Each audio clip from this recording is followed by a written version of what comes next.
In summer, the interior of our car can easily reach 60 degrees.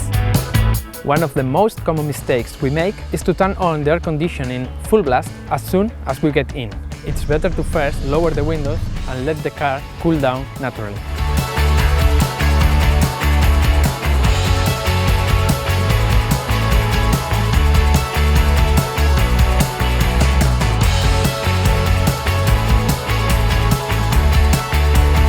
Another mistake we make is to point the air vents towards our face.